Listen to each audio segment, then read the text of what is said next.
বড় পীর আব্দুল কাদের জিলানী রহমাতুল্লাহ আলাইহিকে কবরে দাফন করা হলো। অনেক দিন পর ওনার একজন ভক্ত ওনার কবর দেখতে গেছে, ওই এলাকায় কোনো কাজে গেছে।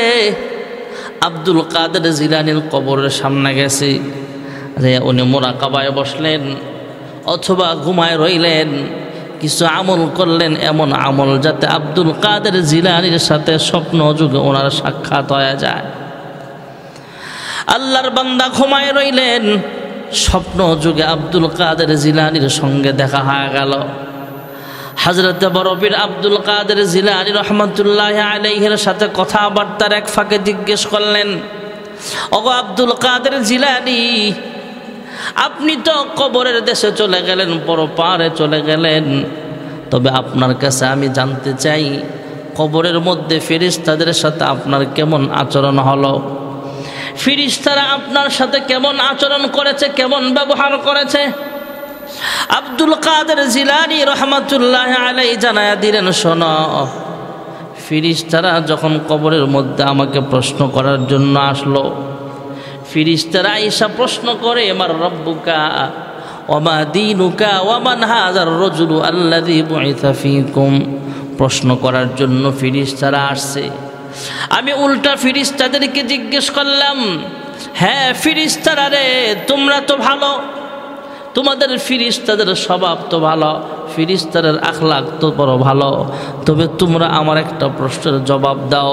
যখন কবরে আসলা, আসার পরে আমার সাথে সালাম বিনিময় করলা না কেন? সালাম দিলা না, মুসাফা করলা না, ভালো মন্দ জিজ্ঞাসাও করলে না। সব জিজ্ঞেস করার পরে না তোমরা আমার কাছে 3টা প্রশ্ন করতে পারবা, তবে অসুবিধা নাই, তোমাদের প্রশ্নের জবাব দিব আমরা, অসুবিধা নাই, তবে তোমরা কেন আমাকে সালাম দিলা না, বেয়াদবি করলা কেন, সেই জবাবটা আগে দাও। মুনকার নাকির 2 ফেরেশতা অবাক হয়ে রইলেন, কি ব্যাপার? আল্লাহর এমন কোন বান্দা কবরে আসছে যেই বান্দা আমাদেরকে ফেরেশতাদেরকে এইভাবে আমাদেরকে উল্টা প্রশ্ন করে? আব্দুল কাদের জিলানী স্বপ্ন যোগে ওনার ভক্তকে জানায়া দিলেন, শোনো, তখন আমি ফেরেশতাদেরকে বললাম, তোমরা এমন বেয়াদবিমূলক আচরণ কেন আমার সাথে করলা? তোমরা কেন আমাকে সালাম দিলা না? এক পর্যায়ে ফেরেশতারা শর্মিন্দা হয়ে গেলেন, শর্মিন্দা হলেন, ক্ষমা চাইলেন। অনেকক্ষণ পরে হযরত আব্দুল কাদের জিলানী জিজ্ঞেস করলেন, হ্যাঁ ফেরেশতারা শোনো, তোমরা আমার একটা মৌলিক প্রশ্নের জবাব আগে দাও, প্রশ্নের জবাব দেওয়ার পরে তারপরে তোমরা এখান থেকে আল্লাহর কাছে যাও, অসুবিধা নাই, এরপরে তোমাদের প্রশ্নের জবাবটাও তোমরা নিয়ে যাও। হ্যাঁ ফেরেশতারা, আমার কথা হলো, মহান আল্লাহ রাব্বুল আলামিন যখন আদম সৃষ্টি করবেন, আদম সৃষ্টি করার আগে আল্লাহ রাব্বুল আলামিন ফেরেশতাদের কাছে উপস্থাপন করেছিলেন, ওয়াইযা ক্বালা রাব্বুকা লিল মালাইকাতি ইন্নী জাঈলুন ফিল আরদি খলিফা قالوا أتجعل فيها من يفسد فيها ويسفك الدماء ونحن نسبح بحمدك ونقدس لك قال إني أعلم ما لا تعلمون। হ্যাঁ ফেরেশতারা, তোমাদেরকে আল্লাহ রাব্বুল আলামিন তোমাদের সামনে উপস্থাপন যখন করলেন, উপস্থাপন করার পরে তোমরা ফেরেশতারা সেদিন যা যা জবাব দিয়েছিলা, এই জবাবগুলো কেন তোমরা দিয়েছিলা? তোমরা বলেছিলা মানুষ সৃষ্টি করার কোনো দরকার নাই, আমরা ফেরেশতারাই তো আপনার জন্য যথেষ্ট, আপনার তাসবিহ তাহলিল পাঠ করার জন্য আমরা ফেরেশতারাই তো যথেষ্ট। হ্যাঁ ফেরেশতারা, তোমরা এই কথাগুলো কেন বলেছিলে, আগে জবাব দাও। ফেরেশতারা এক পর্যায়ে শর্মিন্দা হয়ে বলে, হ্যাঁ আল্লাহর বান্দা, আমরা এই 2 জন ফেরেশতাই তো শুধু এইভাবে আল্লাহর সামনে কথাগুলো বলেছি এমন নয়, তবে আমাদের সব ফেরেশতারাই তো সেদিন আল্লাহর সামনে ছিল, তবে আপনার এই প্রশ্নের জবাব আমরা 2 জন দিতে পারবো না, তবে আমরা যদি আপনার প্রশ্নের জবাব দিতে চাই তাহলে আমাদেরকে আল্লাহর কাছে যাওয়া লাগবে, ফেরেশতাদের সাথে পরামর্শ করা লাগবে, ফেরেশতাদের সাথে পরামর্শ কইরা তারপরে আপনাদের জবাব আমার দেওয়া লাগবে। এবার ফেরেশতাদের প্রশ্নের জবাব দেওয়ার জন্য মুনকার নাকির ফেরেশতার দুইজনের মধ্যে একজন আল্লাহর ঘরে চলে গেলেন, আল্লাহর কাছে চলে গেলেন, আরশে আজিমে গেলেন, আসমানের অন্য অন্য ফেরেশতাদের সাথে পরামর্শ করলেন। কি ব্যাপার, আল্লাহর এমন একজন বান্দা কবরে আসছে যাইসা বলে আদম বানাইবার ব্যাপারে মহান আল্লাহ তাআলা যখন আমাদের কাছে জানতে চেয়েছিলেন, ওয়াইযা ক্বালা রাব্বুকা লিল মালাইকাতি ইন্নী জাইলুন ফিল আরদি খলিফা ক্বালু আতাজআলু ফিহা মান ইউফসিদু ফিহা ওয়া ইয়াসফিকুদ দিমা ونحن نسبح بحمدك ونقدس لك قال إني أعلم ما لا تعلمون। আল্লাহ তো আদম বানাইলেন ঠিক আছে, তবে আমরা যা বলেছিলাম এটা আমাদের অন্যায় হয়ে গিয়েছিল। এখন আল্লাহর এক বান্দা কবর থেকে আমাদেরকে উল্টা যারা করতেছে, প্রশ্ন করতেছে কি করা যায়। তখন ফেরেশতারা আল্লাহর মুতাওয়াজ্জহ হলেন, আল্লাহ তাআলার কাছে জানতে চাইলে আল্লাহ রাব্বুল আলামিন কুদরতি আওয়াজ দিয়ে জানায়া দিলেন, ফেরেশতারা রে তোমরা উল্টা পাল্টা কোনো আচরণ করার দরকার নাই। আমার যেই বান্দা কবরে তোমাদেরকে এই প্রশ্নগুলো করছে এর কাছে তোমরা দুইজন চলে যাও, যাই এর কাছে আগে ক্ষমা চাও। সালাম দিলা না কেন, মুসাফা করলা না কেন, সালাম বিনিময় না কইরা এইভাবে কবরের মধ্যে তোমরা প্রশ্ন করতে গেলা কেন? ভাইয়েরা আমার, বন্ধুরা আমার, কবরের ভিতরে এই ঘটনাগুলো ঘটেছে।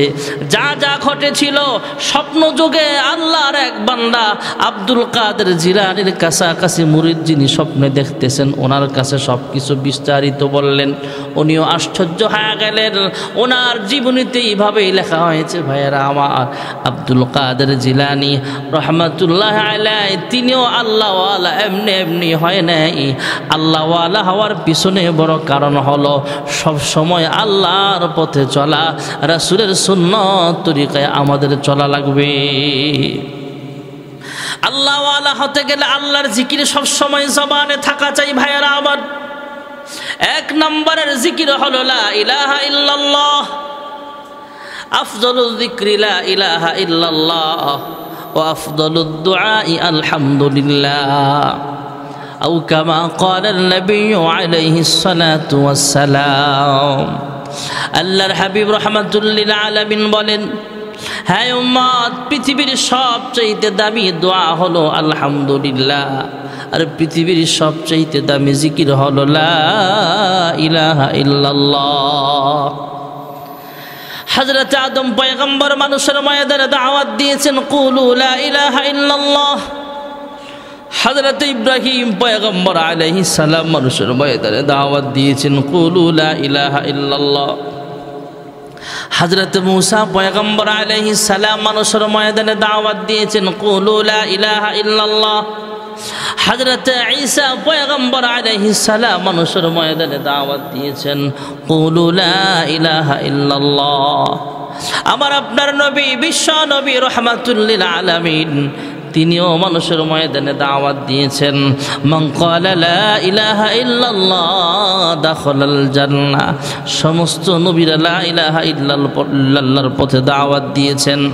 আর আল্লাহর পথে যারা দাওয়াত দিবে এদের কাজটাই হলো সবচাইতে ভালো কাজ। এর চাইতে ভালো কোনো কথা হতে পারে না, এর চাইতে ভালো কোনো কাজ হতে পারে না। হযরতে মূসা আলাইহিস সালামও দাওয়াত দিয়েছেন, আল্লাহর হাবিবও দাওয়াত দিয়েছেন, সমস্ত নবীরা আল্লাহর পথে মানুষকে দাওয়াত দিয়েছেন। আর আল্লাহর পথে দাওয়াত দেওয়া এটা সবচাইতে ভালো কাজ, সবচাইতে ভালো কথা। মহান আল্লাহ রাব্বুল আলামিন কোরআনুল কারীমে এক আয়াতে বলেন, ومن أحسن قولا ممن دعا إلى الله وعمل صالحا وقال إن ইন্নানি মিনাল মুসলিমিন।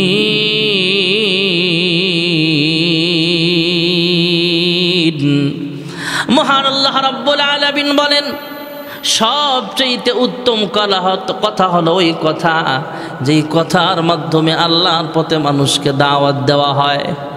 এই জন্যই তো সমস্ত নবীরা দাওয়াত দিয়েছেন কুলু লা ইলাহা ইল্লাল্লাহ।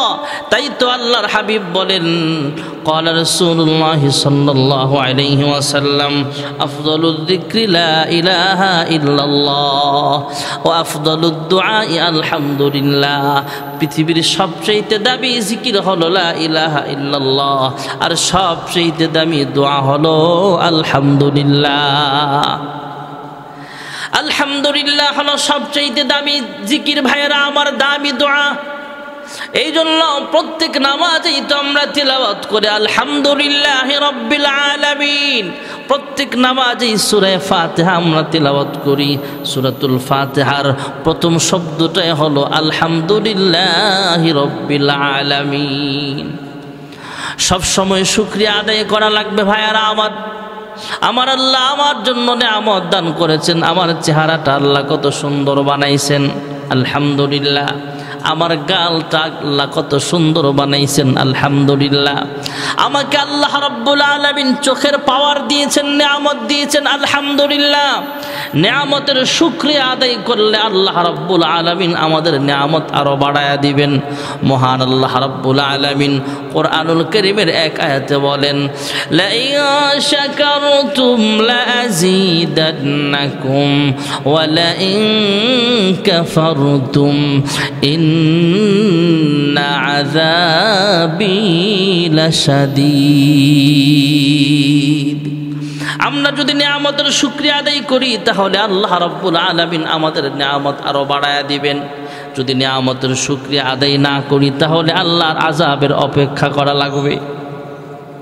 নিয়ামতের শুকরিয়া আদায় করা লাগবে ভাইয়েরা আমার। শুকরিয়া জানাই আল্লাহ, শুকরিয়া জানাই তোমার, অসহায় বান্দা মোরা বেঁচে আছি তোমার দয়ায়। শুকরিয়া জানাই আল্লাহ, শুকরিয়া জানাই তোমার, অসহায় বান্দা মোরা বেঁচে আছি তোমার দয়ায়। আমার হাতটা আল্লাহ কত সুন্দর করে বানাইছেন। পৃথিবীতে অনেক মানুষ আছে যার দুইটা হাত নাই। আল্লাহ তাআলা যা আমাকে দুইটা হাত নামক নিয়ামত দিয়েছেন তাই শুকরিয়া জানাই আলহামদুলিল্লাহ। পৃথিবীতে অনেক মানুষ আছে যার দুইটা চোখ নাই, চোখের পাওয়ার নাই। আল্লাহ আমাকে দুইটা চোখের নামক নিয়ামত দান করেছেন, চক্ষু দান করেছেন, তাই আলহামদুলিল্লাহ। জমিনে অনেক মানুষ আছে কথা বলতে পারে না, জবান আল্লাহ দেন নাই।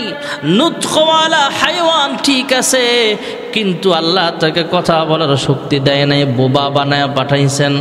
এই জন্যে আমরা যারা কথা বলার শক্তি আল্লাহ দান করেছেন আল্লাহর দরবারে শুকরিয়া আদায় করা।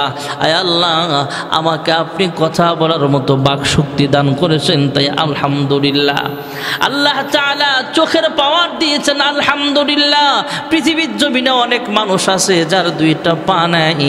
আল্লাহ আমাকে দুইটা পা দান করেছেন, তাই শুকরিয়া আলহামদুলিল্লাহ।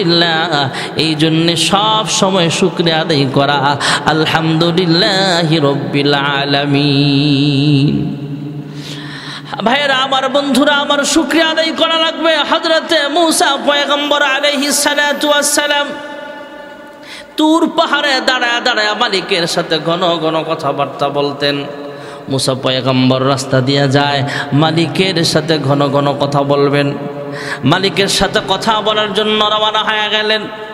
হযরতে মূসা পয়গম্বর যাওয়ার সময় একজন ধনী মানুষের সঙ্গে দেখা হয়ে গেল।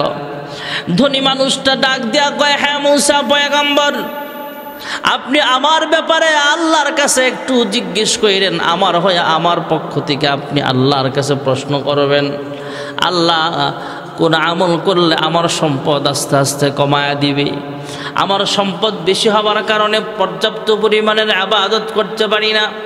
যেই সময়টা আমি ব্যবসায় কাজে লাগাই, যেই সময়টা আমি দুনিয়ার সম্পদের পিছনে কাজে লাগাই, এই সময়টাও আমি আল্লাহর ইবাদতে মশগুল থাকতে চাই। এমন কোন আমল আছে কিনা যে আমল করলে আমার সম্পদ আল্লাহ তাআলা আস্তে আস্তে কমায় দিবে? মুসা পয়গম্বর আল্লাহর কাছে জানতে চাইলেন, মহান আল্লাহ রাব্বুল আলামিন জানায়া দিলেন, এই লোকটা বেশি বেশি শুকরিয়া আদায় করার কারণে তার সম্পদ অনেক বেড়ে গেছে। এই লোকটাকে জানায়া দিও, এই লোকটা যেন সম্পদ আস্তে আস্তে কমার জন্য এই লোকটা যেন শুকরিয়া আদায় করা আস্তে আস্তে কমায়া দেয়। লোকটাকে যখন সংবাদ পৌঁছানো হলো, মুসা পয়গম্বর যখন জানালেন, হ্যাঁ ভাই, তুমি শুকরিয়া আদায় করা কমায় দাও, তাহলে তোমার নিয়ামত আস্তে আস্তে কমে যাবে। লোকটা ডাক দিয়া কয়, হ্যাঁ মুসা পয়গম্বর, আমার সম্পদ কমতে থাক বা বাড়তে থাক, অসুবিধা নাই। যতদিন পৃথিবীতে বেঁচে থাকব, যতদিন আমার দেহের ভিতরে প্রাণ থাকবে, যতদিন আমার দেহের ভিতরে রূহ থাকবে, আল্লাহ যতদিন হায়াতে বাঁচায় রাখে, মরণ পর্যন্ত সব সময় মালিকের শুকরিয়া আদায় করে যাব। ওই লোকটা জানায়া দিলেন, ভাইয়ারা আমার, মুসা পয়গম্বর আর একটা লোকের সাথে দেখা হয়েছিল। লোকটা জীর্ণ শীর্ণ পোশাক পরা একজন মহিলা। জিজ্ঞেস করে, হে মুসা পয়গম্বর, আমি অসহায়, আমি একজন গরিব মানুষ, আমার একটা ভালো বাড়ি নাই, আমার সুন্দর একটা গাড়ি নাই। হ্যাঁ মুসা নবী গো, আপনার মাধ্যমে আল্লাহ তাআলার কাছে জানতে চাই, এমন কোন আমল আছে কিনা যে আমলের কারণে আল্লাহ তাআলা আমার সম্পদ বাড়ায় দিবে? আল্লাহ তাআলা মুসা নবীর মাধ্যমে জানায় দিলেন, হ্যাঁ মুসা পয়গম্বর, যাও, যাওয়ার সময় জানায় দিও এই লোকটা যেন বেশি বেশি করে আমি আল্লাহর শুকরিয়া আদায় করে, কারণ আমি আল্লাহর শুকরিয়া আদায় করলে আমি আল্লাহ তাআলা নিয়ামত আরো বাড়ায় দিতে পারি। আমি আল্লাহ আরো নিয়ামত বাড়ায় দেই। হযরতে শেখ সাদি রহমাতুল্লাহ আলাইহি ফজরের নামাজ পড়ে আল্লাহর এক বান্দা, শেখ সাদি লিখেন, আল্লাহর এক বান্দা মসজিদ থেকে ফজরের নামাজ পড়ে বের হলেন। শীতের মধ্যে পায়ের মধ্যে জুতা নাই, জুতা কেনার মতো সামর্থ্য নাই, টাকা পয়সা নাই। আল্লাহর বান্দা শীতের রাত্রে কুয়াশার মধ্যে যখন ঠান্ডার মধ্যে মাটির উপর দিয়ে হাঁটে, তখন অনেক ঠান্ডা অনুভব হচ্ছে, অনেক ঠান্ডা মনে হচ্ছে। আল্লাহর বান্দা জবান হইলা ডাক দে, আল্লাহ, আমার মতো অসহায় গরিব মানুষ আসমানের নিচে জমিনের উপরে আর একজনও নাই। আয় আল্লাহ, কেমন বান্দা বানাইলা, জুতা কেনার মতো টাকা আমার কাছে নাই। মহান আল্লাহ রাব্বুল আলামিনকে এইভাবে কথাবার্তা বলতেছেন। আল্লাহকে জবান লড়ায় লড়ায় বলে, আয় আল্লাহ, আমার মতো গরিব অসহায় মানুষ মনে হয় আসমানের নিচে জমিনের উপরে আর একজনও নাই। এই লোকটা চলতে চলতে চলতে চলতে হঠাৎ 3 রাস্তার মোড়ে একটা মুরব্বীর সাথে দেখা হয়ে গেল। যে মুরব্বীর জুতা থাকবে দূরের কথা, হাতের উপরে ভর দিয়া দিয়া চলতে হয়। 2টা পা নাই, পা বিহীন মানুষ এখনো আমাদের জমিনে আছে ভাইয়েরা আমার। এই লোকটার তো 2টা পাও নাই। জুতা বানাইছে রাটা কোম্পানি আর বাটা কোম্পানি, পা বানাইছে আমার আল্লাহ। সাজদায় পড়ে কানলে, হে মালিক, হে পরওয়ারদিগার আলম, ওগো আল্লাহ, আমি ভেবেছিলাম আমার চাইতে অসহায় মানুষ জমিনে আর একজনও নাই। আমি ভেবেছিলাম আমার মতো গরিব অসহায় মনে হয় জমিনের ভিতরে আর একজনও নাই। আমি বুঝি সবচেয়ে অসহায়, আমার জুতা কেনার মতো টাকা নাই। এখন তো দেখি আমার জুতা নাই তো কি হয়েছে, এই লোকটার তো 2টা পা নাই, পা ছাড়া আপনি জমিনে পাঠাইছেন, এই 2টা পাও নাই এই লোকটার জুতা থাকলে কি হবে? পা তো নাই, জুতা পরবে কোথায়? পা ছাড়া জুতা পরবে কোথায়? আয় আল্লাহ, আমার জুতা লাগবে না, আমার 2টা পা নামক নিয়ামত যে আপনি দান করেছেন, কিয়ামত পর্যন্ত যদি সাজদায় আপনার কুদরতি পায়ে সাজদা দিয়া থাকি, তারপরও আমার শুকরিয়া আদায় করা কখনো শেষ হবে না। ভাইয়েরা আমার, বন্ধুরা আমার, যেই মহিলাকে মূসা পয়গম্বর বললেন, হ্যাঁ মহিলা, তুমি নিয়ামতের শুকরিয়া আদায় করো, এই মহিলাটা গরিব হতে পারে, কিন্তু এই মহিলার তো ছোট্ট একটা করে ঘর আছে। এই মহিলা গরিব হতে পারে, কিন্তু হাত পা আছে, কথা বলার মতো শক্তি আছে। এর চাইতে অসহায় মানুষ তো পৃথিবীর জমিনে আরো আছে। মহিলার শুকরিয়া আদায় করার অনেক কিছু আছে, তারপরও মহিলা ডাক দিয়া কয়, হে মূসা পয়গম্বর, তোমার আল্লাহরও আকল নাই, তোমারও আকল নাই, আমার তো কিছুই নাই, আমি শুকরিয়া আদায় করব কি দিয়া? হযরতে মূসা পয়গম্বর অবাক হলেন। মহিলাকে আল্লাহ তাআলা আমার মাধ্যমে জানাইলেন যাতে করে শুকরিয়া আদায় করে আল্লাহ তার নিয়ামত বাড়ায়া দিবেন। কারণ আল্লাহ রাব্বুল আলামিন কোরআনুল কারীমে তো আয়াতে বলেন, লা ইন শাকারতুম লাযীদান্নাকুম ওয়া লা ইন কাফারতুম ইন্না আযাবি লাশাদীদ। আমি আল্লাহর প্রতি শুকরিয়া আদায় করলে আমি আল্লাহ তাআলা নিয়ামত আরো বাড়ায় দেই। মূসা নবী আশ্চর্য হয়ে রইলেন, কি ব্যাপার, মহিলা তো শুকরিয়া আদায় করলই না, বরং আল্লাহর নাফরমানিতে লিপ্ত হয়ে গেল। ঠিকই আল্লাহর গজব চলে আসছে ভাইয়েরা আমার, আসমান থেকে একটা গাইবি গজব আইসা মহিলার যা নিয়ামতগুলো ছিল এইগুলো ধ্বংস করে দেওয়া হয়েছে। মূসা পয়গম্বরকে আরেকটা লোক বলেছিলেন, হ্যাঁ মূসা পয়গম্বর, আপনার মাধ্যমে আল্লাহ তাআলার কাছে আমি একটা প্রশ্ন করতে চাই, জানতে চাই। কয়, কি জানতে চাও? কয়, আমার দুইটা হাত আল্লাহ দেয় নাই, হাতবিহীন মানুষ আমি, আমার দুইটা পা নাই, গোস্তের টুকরার মতো আমি পড়ে থাকি, কাজ করে খেতে পারি না, পায়ে দিয়ে হেঁটে যেতে পারি না, মসজিদে যেতে পারি না, বাজারে যেতে পারি না, হাত দিয়ে কোনো কামাই করতে পারি না। হ্যাঁ মূসা পয়গম্বর, আমার হাত নাই, পাও নাই, আল্লাহ আমারে কেন বানাইলেন, কোন কাজে লাগাইবার জন্য বানাইছেন জানতে চাই। আল্লাহ তাআলা জানায় দিলেন, হ্যাঁ মূসা পয়গম্বর, যাওয়ার সময় এই লোকটাকে জানায় দিও, এই লোকটাকে জাহান্নাম আর জান্নাতের মাঝে একটা ছিদ্র ফিল আপ করার জন্য আমি আল্লাহ তাআলা বানাইলাম। এই লোকটা শোনা মাত্র জবানটা খুইলা বলে দিলেন আলহামদুলিল্লাহ। এই লোকটা জবান দিয়ে আল্লাহকে স্মরণ করলেন, আল্লাহকে ডাক দিলেন, আল্লাহ আমাকে জাহান্নামের আগুনে জ্বালাইবা কোনো অসুবিধা নাই, কিন্তু আমার দেহটা এত লম্বা বানায় দিও, এত মোটা তাজা বানায় দিও, আমার একার দ্বারা যাতে জাহান্নামটা ফিল আপ হয়ে যায়। জমিনের কোনো বান্দা বান্দি, তোমার কোনো বান্দা বান্দি যাতে জাহান্নামে যাওয়া না লাগে, আমার একার দ্বারা যাতে জাহান্নামটা ফিল আপ হয়ে যায়। আমার দেহটাকে এত লম্বা বানায় দিও, এত মোটা তাজা বানায় দিও। জিহ্বাটা লড়ায়া লড়ায়া মালিকের দরবারে শুকরিয়া আদায় করলেন, আমাকে তো একটা কাজে লাগাইবার জন্য আল্লাহ বানাইছেন। এই কথাগুলো মহান আল্লাহর কুদরতি অন্তরে বড় মায়া লাগছে।